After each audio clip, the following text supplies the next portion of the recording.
This is Research Like a Pro, episode 91, Finding Your Female Ancestors, an interview with Lisa Lisson.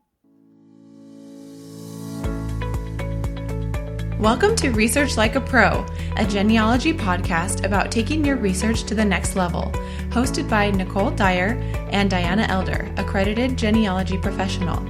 Diana and Nicole are the mother-daughter team at FamilyLocket.com and the creators of the Amazon best-selling book, Research Like a Pro, a Genealogist Guide. I'm Nicole, co-host of the podcast. Join Diana and me as we discuss how to stay organized, make progress in our research, and solve difficult cases. Let's go. Hi, everyone, and welcome to the show.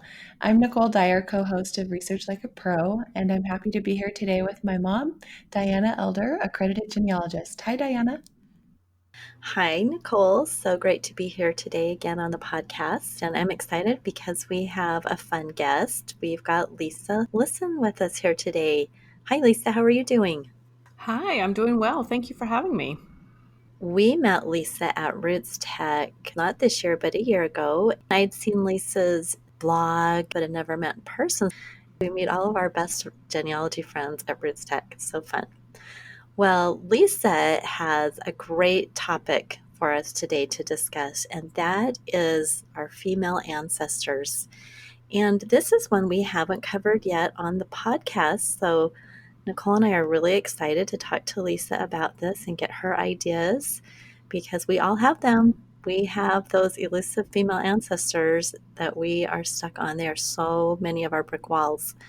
I know on my pedigree chart, I can't even count. There's so many females that are just the end of the line. So Lisa, can you tell us a little bit about why it is just more difficult to find these females? Well, I think probably one of the first reasons is because our female ancestors didn't create a lot of records on their own. They didn't create a lot of those more legal type of records. They might show up almost, I hate to say as an afterthought, but they might show up in a deed as a listed wife, but they don't necessarily create many of their own records because they didn't have a lot of legal rights on their own. And then also the issue of marriage. So their names changed. That's probably one of the big things there. And if marriage records didn't survive, it can be very, very difficult to untangle a woman's maiden name.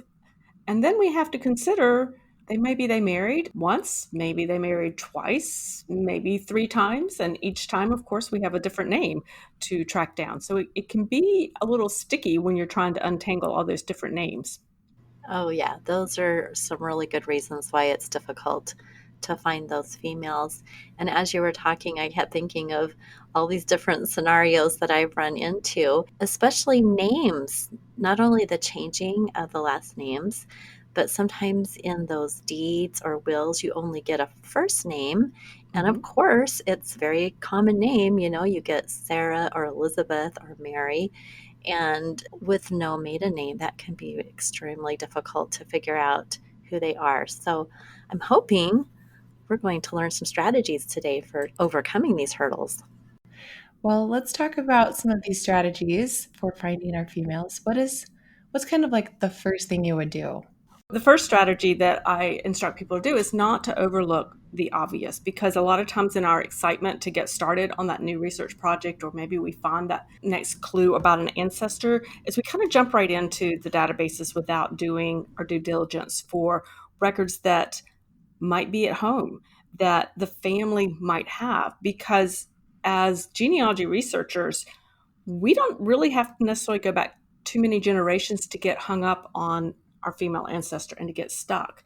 And oftentimes you can still find answers to some of those family mysteries or answers within the home records or family knowledge. So it's important to be able to make sure we're checking those family records. Oftentimes I tell people, check the family Bible. That's kind of one of those big, important records that we as genealogists are always trying to find. And people will frequently come back to me and say, oh, but our family doesn't have a Bible. There was no family Bible. And I like to ask them, are you sure there's no family Bible? Because just because that didn't come down your side of the family, it very well may have come down a collateral side of the family. So for instance, I had an ancestor and it was a male ancestor, but I was able to get him into the DAR. I was able to prove the lineage. And as soon as I did that, I started getting emails from people, and they said, "How did you do this? We have been trying to connect this generation for so many years." And I said, "Well, it's in the family Bible." And you could have heard a pin drop. "What do you mean there's a family Bible?" And I said, "Yes, there's a family Bible." And in it had all the females, all the wives, all the marriages. It was just all there.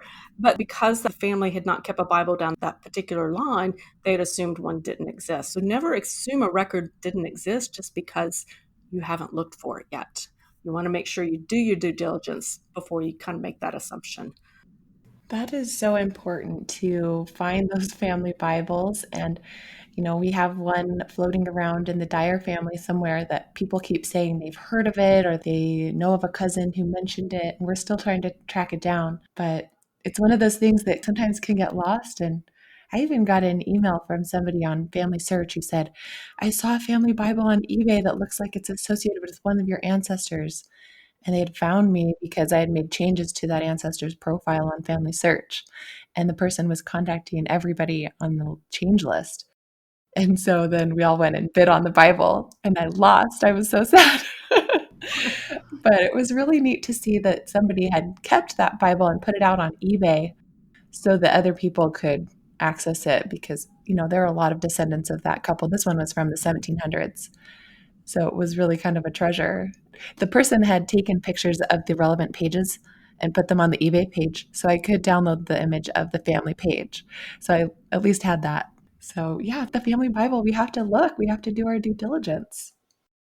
Well, this is just reminding me of something that we've talked a little bit about in the past, how these databases and the easiness right now of researching sometimes makes us forget to start with home sources.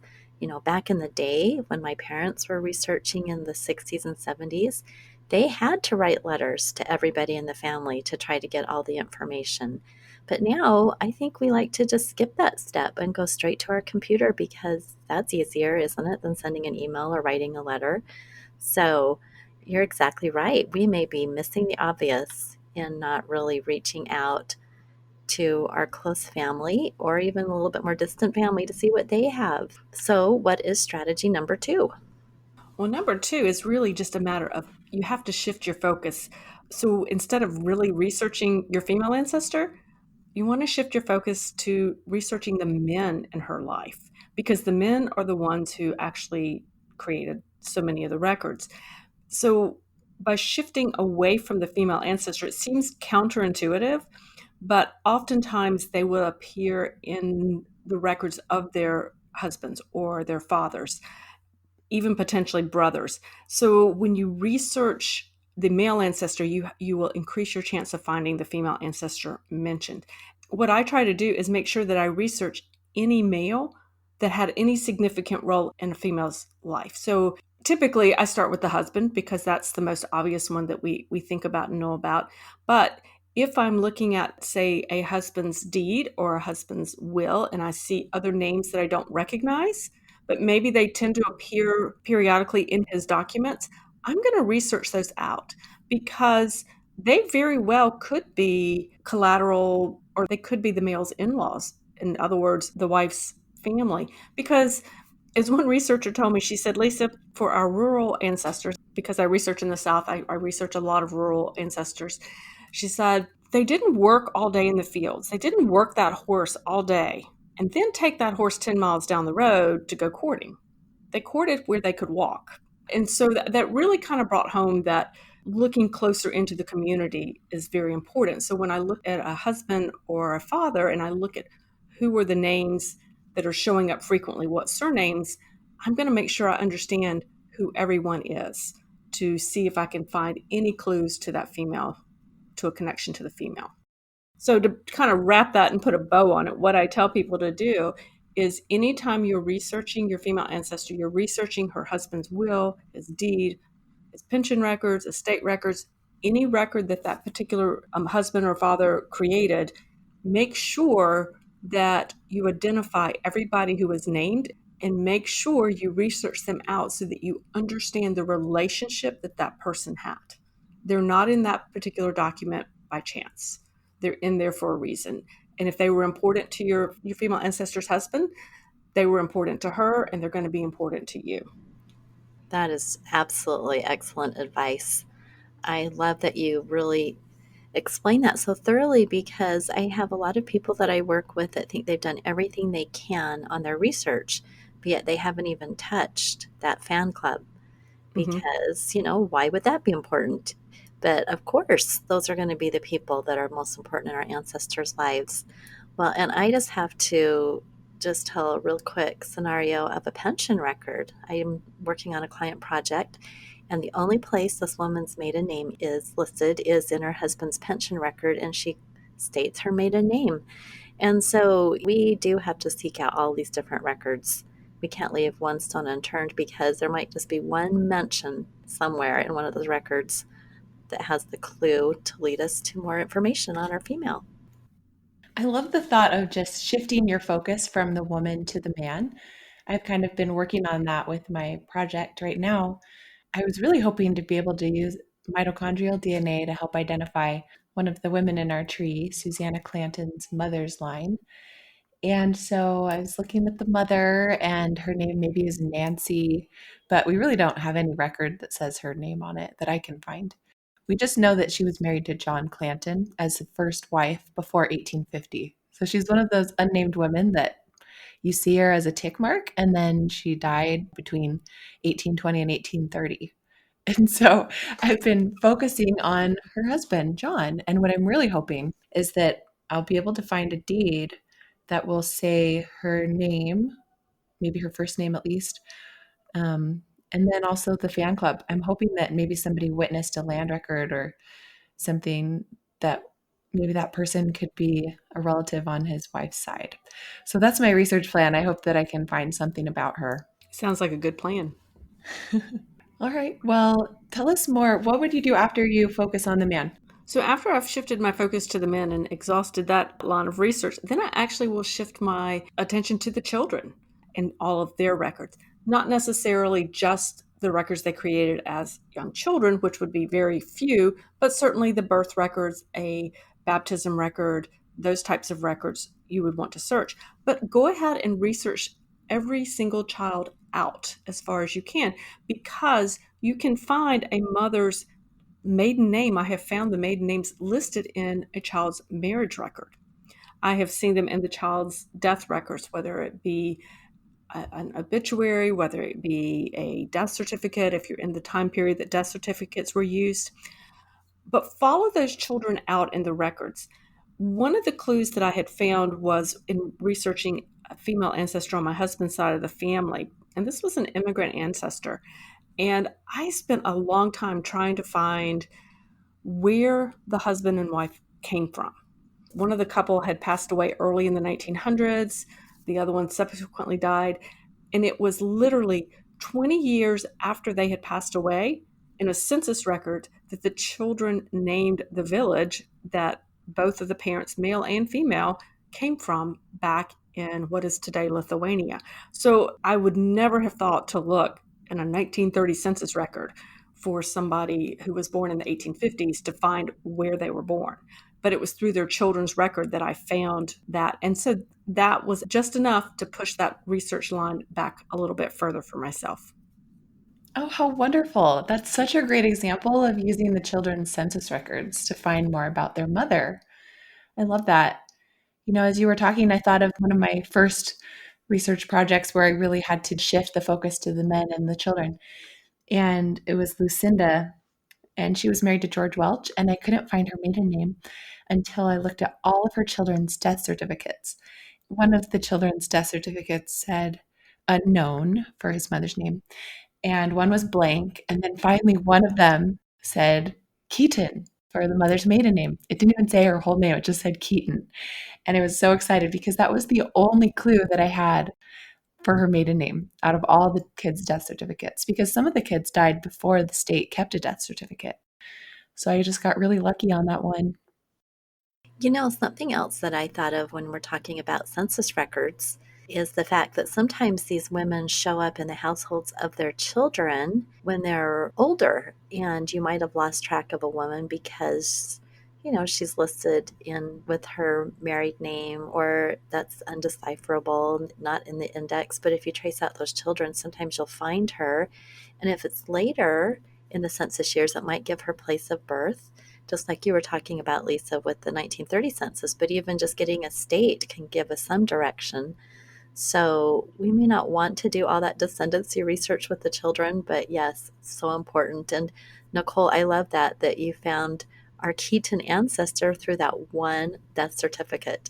And that reminds me of Cynthia Dillard. That was the same thing. She'd married Thomas Royston, no marriage record, no hint of her maiden name until I did the death certificates and found 3 children that had survived to have a death certificate. And there was Dillard. And the interesting thing was when I contacted my 3rd or 4th cousin, he said, "Oh, well, my middle name is Dillard." And isn't that so funny? That was the maiden name of Cynthia, and that name had come down in his family as a common middle name for the children, but nobody had put together that that would be her maiden name. So interesting what we can find as we keep researching these children of our women ancestors. So we've gone through 3 different things, and we have one more that maybe our listeners have not thought of. So Lisa, tell us about that, number 4. Sure. Number 4 is to research your female ancestors' role in the community. And this is probably one of my favorite things to do. It's not easy, I'll tell you that, but it is one of my favorite things because women were not necessarily creating a lot of records for themselves, but they were absolutely active in their community, and they were just leaving traces of themselves, but maybe in less obvious ways. So one of the things that would be, for instance, community cookbooks. I don't know if people have ever considered that their female ancestor might be in a cookbook that a group created. We all probably have these, the little spiral bound books that are sitting on our shelf in the kitchen. They have really good recipes in them. But if you think about it, they are from a specific group. Usually it's a club or a church or a women's circle. And they'll have the recipe and they'll have the woman's name. And there also might be some information about the organization that puts it together. It could have a roster of all the women who are actually part of that group. And so they provide a way to put a female ancestor in place and time. Sometimes you'll have a maiden name, sometimes you won't. But again, if you don't look, you'll never know. So those are a really good way to search. It tells you what was important to those women. If you find your ancestor in a cookbook, a community cookbook, you may find other women in the family. Again, her mother could be named in there, a sister could be named in there, and you can start to pick that out and put those pieces of the puzzle together. And they're actually not hard to find. You can find community cookbooks that date back well into the 1800s on Google Books, or you can find them at local libraries, local regional libraries. If it's a church cookbook, I check with the church or the church archives. I would encourage you to look out there for those types of records. Church records and church directories, very similar. They are basically rosters and can put your ancestor in a time and place. Again, sometimes you might get a little more biographical information on some of those ancestors, and sometimes not. It'll vary really from church to church on those as to what they include. But those church directories, they're fairly easy to find, at least in my experience. I typically check with the church if the church is still in existence. And if it's not, then I try to find out if they have their own archives or their own historical societies, because some of the denominations do. Or I'll check with the local regional library, and then I'll move into some of the collections at the university type libraries that are out there. They're a lot of fun to look at as well. You find some great stuff in those. Women were also in newspapers, and newspapers were a big deal to our ancestors. So you'll find women in newspapers.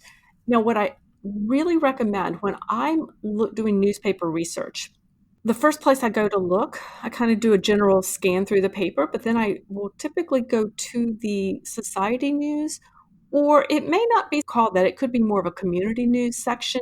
Just depends on the community that the newspaper covers.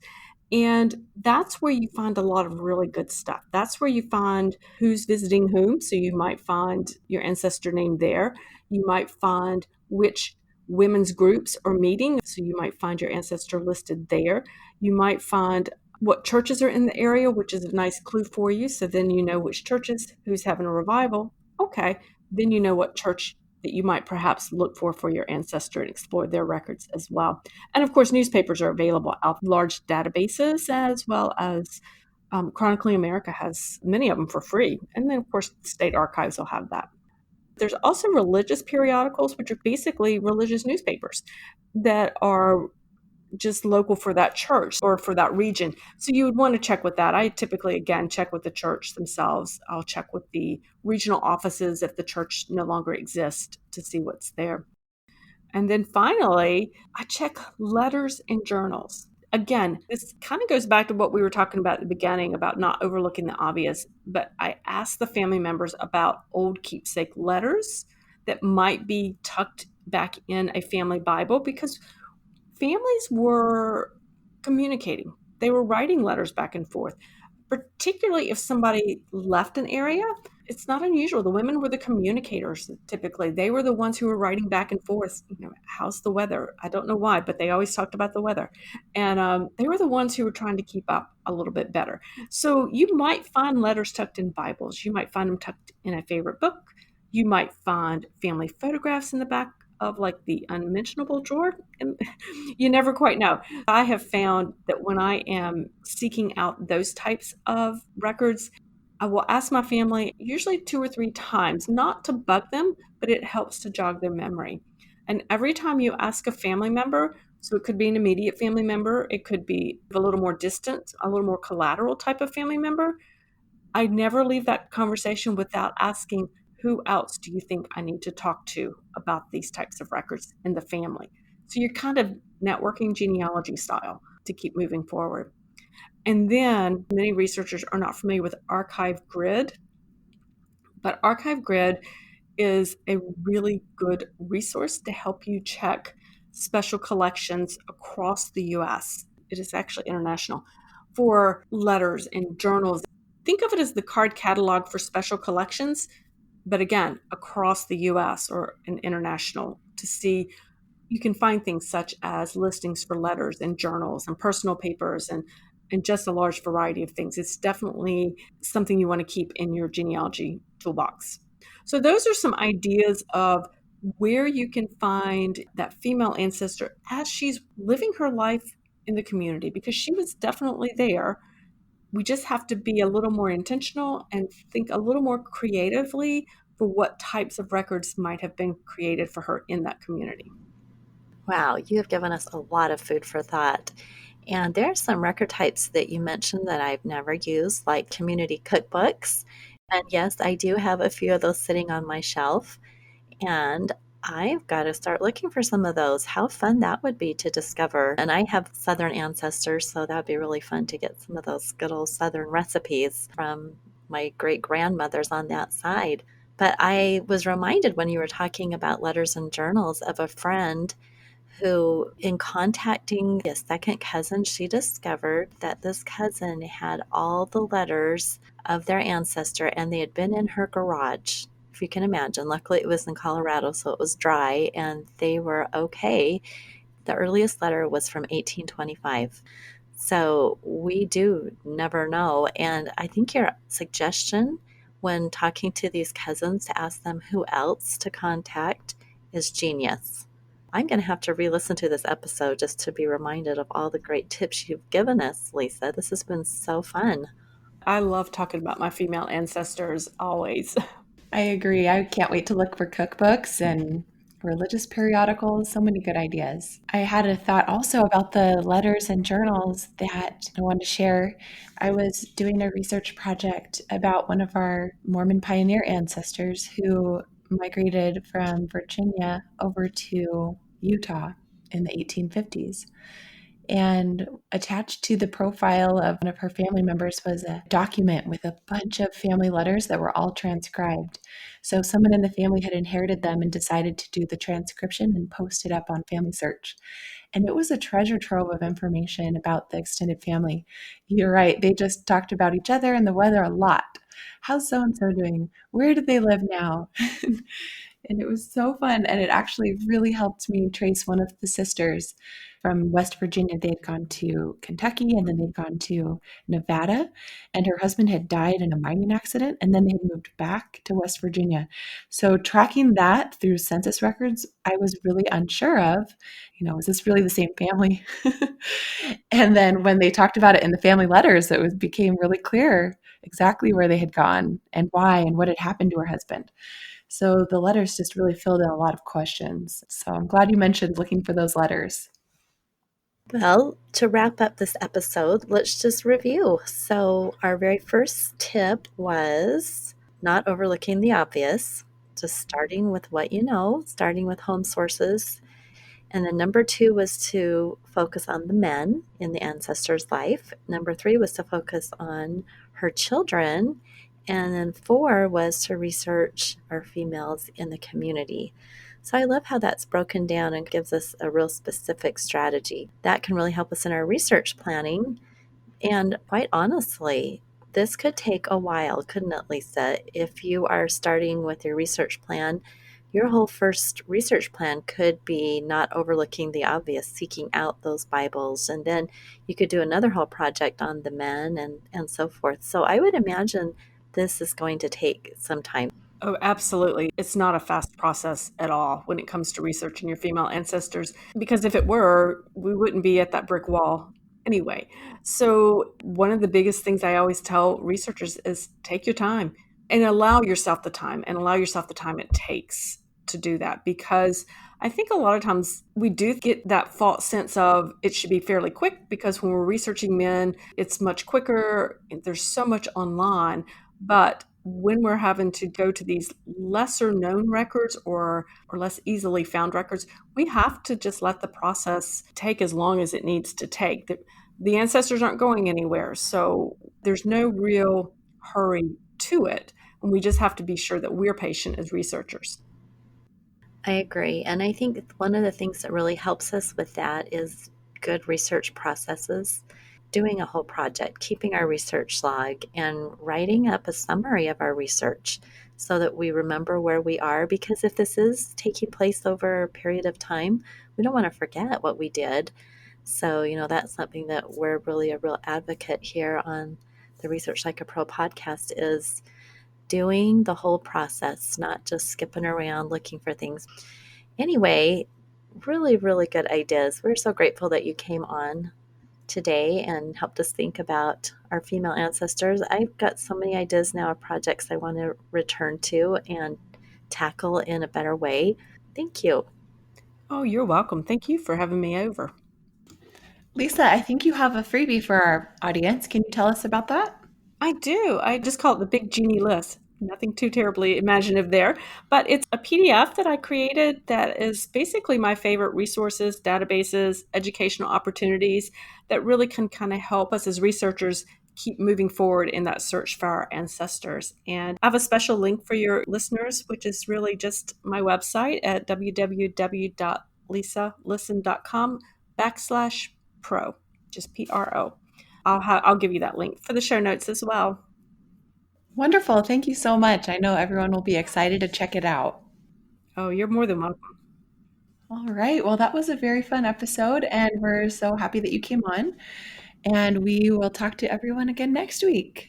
Thanks, guys. Bye-bye. Bye. Bye-bye, everyone. Thank you for listening to Research Like a Pro with Diana Elder, accredited genealogy professional, and Nicole Dyer. We hope that something you heard today will help you make progress in your own genealogy research. If you like what you heard, please leave us a review on iTunes or Stitcher, or visit our website, familylocket.com, to contact us.